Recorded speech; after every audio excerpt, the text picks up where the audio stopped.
ತಪಸ್ಸನ್ನಾಚರಿಸುತ್ತಿದ್ದವನು ಇದ್ದಕ್ಕಿದ್ದಂತೆ ತಮ್ಮ ಭಂಗ ಮಾಡಿದ್ದಲ್ಲ. ಯಾಕೆ ನೋಡಿದರೆ ವಾತಾವರಣವೇ ಕಾಲ ಇರುತ್ತಿದೆ, ಎಲೆಗಳು ಉದುರುತ್ತಿವೆ, ಪಕ್ಷಿ ಪ್ರಾಣಿಗಳು ದಿಕ್ಕಾಪಾಲಾಗಿ ಓಡುತ್ತಿವೆ. ಯಾಕಿರಬಹುದು ಸುಮ್ಮನೆ ಮನಸ್ಸಿನಲ್ಲಿ ತರ್ಕ ಮಾಡುವುದಲ್ಲ, ಪಡೆದಂತಹ ದಿವ್ಯ ದೃಷ್ಟಿಯಿಂದ ನೋಡುತ್ತೇವಂತೆ.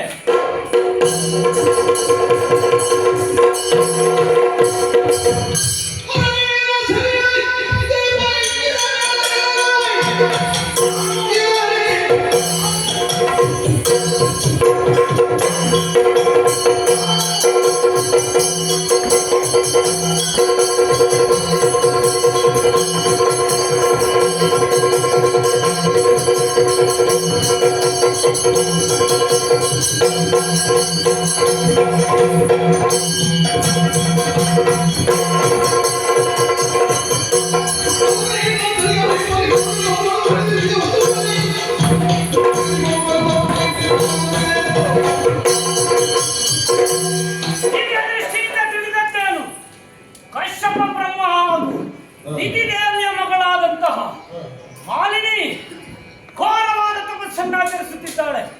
ಮದುವೆ ಆಗದ ಹೆಣ್ಣಿನ ವರ್ಣಗಳು ಇರಲಿ, ಅವಳು ತಪಸ್ಸನ್ನಾಚರಿಸುವ ರೀತಿಯಾದರೂ ಹೇಗೆ?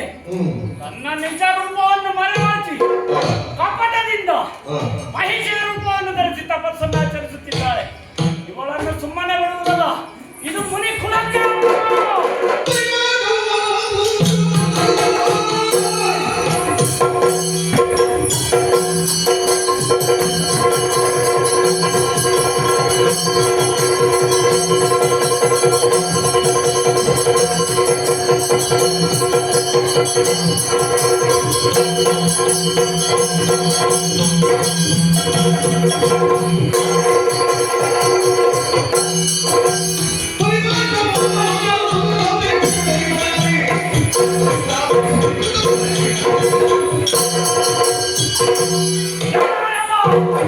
ಮಹಿಷಿಯ ರೂಪವನ್ನು ಧರಿಸಿ ತಪಸ್ಸನ್ನಾಚರಿಸುತ್ತಿರುವ ಈ ಮಾಲಿನಿಯ ಉದರದಲ್ಲಿ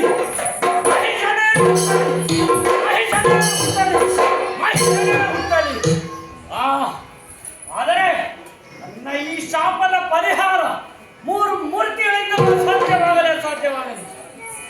ಕೋಪದ